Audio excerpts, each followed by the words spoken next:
Welcome to today's video. This is a very impromptu, scriptless video on my Thor build in Marvel's Avengers. I've noticed that there's been some demand for me to post my build. I will go over what makes my build work and how it's capable of running through the OLT, the Super Adaptoid Omega level threat, and just general content in the game. Like I said, this is a very informal talk through of the build. I'm very sorry if it's unprofessional, but I've recognized the demand, and I wanted to go ahead and get this recorded as soon as possible for people that were interested in it.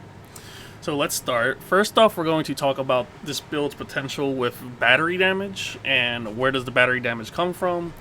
If you need an explanation on battery damage, TonyBingGaming, he's a huge Marvel YouTuber, has very good infographics. I will post them in the description. But when you're making a build, you need to factor in how you're going to get battery damage if you're going to want to do high numbers.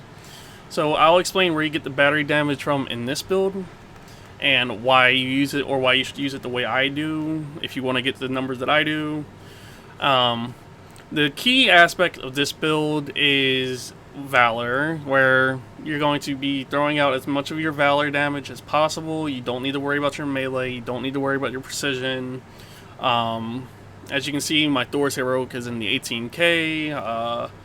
His Valor itself is 446, making it pretty insane when you look at it from all things considered.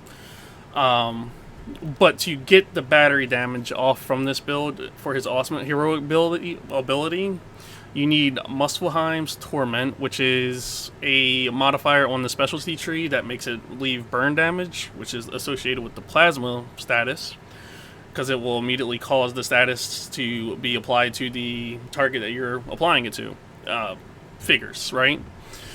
That's very important, and the Odin's Blessing of the Realm will be very important for your damage in this build as well, because it gives you Odin Force Overcharge immediately after coming from the Bifrost. Now let's get to the gear pieces itself. Gear pieces, what you're going to want here is you're going to want Valor to be on every single piece you can afford to have it on. That's how you get the high numbers. You're going to want double ISOs because that gives you even more Valor. ISOs can drop up to triple stats for Valor, which is very good. That's how you get into the high 400s range, and if you can get higher than what I've got, fantastic. It's my luck with RNG is not fantastic. I'm still looking for a triple piece stat for the yellow ISO 8 that I have here, but it's the idea that counts, right?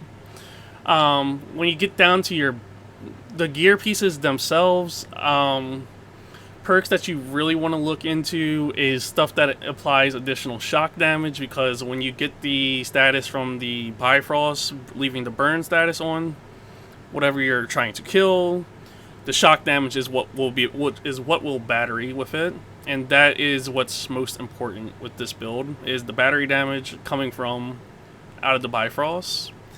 However, for the targeted buff grip, you're absolutely going to want a piece that drops Valor, and to have a targeted buff that can have a ranged critical attack that grants damage buff, because damage buff is what tremendously increases your damage as well. It's a fantastic perk. I'd highly recommend, it's a necessity for your builds. I'd recommend having it.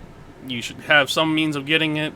If you can't get targeted buff, I believe this piece I have here, the Nimble buff breastplate, can drop Nimble buff, which perfect dodges give a damage buff, which you will see in the Super Adaptoid Omega level threat solo video I posted. I got the damage buff from the perfect dodge. But the range crit is much more consistent with giving the damage buff, so I recommend getting the targeted buff grip over the damage buff from perfect dodge. I'd highly recommend, it's not useful to get damage buff off of defeating enemies, because boss rooms typically don't spawn enemies, so try to have something that you can always proc damage buff off of. This is the piece that is, I'd say, very essential to the build. The Girdle of the Thunderer. I'd have to look into where I got it from. I'm pretty sure it was an exotic I got off of Monica Rappaccini's villain sector. You know, the Against All Odds villain sector that resets weekly. As you can see with its perks, you get increased all damage dealt while overcharged by 20%. You have a lightning potentiator, which furthers his shock damage, and ultimately you have Asgard's Fury, which increases the amount of overcharged energy gained from all attacks. All feeds into each other. That was the main aspect of this build, and I can't stress you enough that if you can get Girdle of the Thunderer with these pieces and, again, a high Valor roll, it will lead you to what you seek with a high damage Valor build for Thor. Yeah, that's pretty much it. The skills, as people requested, I will show everything that I have going on here.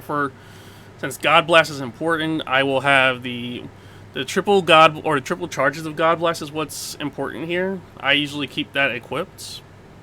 Let me see. And you're going to just look into stuff that helps you increase your damage while you're overcharged as well, as this build requires you to be overcharged as well. To top off the Thor build, you're going to want to focus in on heroic charge rate boosts. Try to get up to tier 5 if you can. Perk Chance to help you get damage buff pop consistently. And then, for whatever reason, if you still have stuff you can spend, go into heroic damage boost will be my recommendation. But you're definitely going to want to focus in on doing utility boosts and focusing in on the heroic charge rate and the perk chance boosts. Thank you for watching my very impromptu video. I apologize for any random brain freezing, but it was a request that people wanted to see this build, and I wanted to go over it as soon as possible. The final aspect of this build that I nearly forgot to go over is the major artifact. I use the Sacred Stone of Lethal Will, which gives an extension to your damage buffs by 4 seconds, and it can give you a flat damage buff if you activate it using L3 and R3, depending on your platform. It's the best artifact for this type of build because it's all about getting your damage values as high as possible. With that, I hope you enjoyed watching this video. If you have any questions regarding the build, please leave them in the comments and I'll get back to you as soon as possible.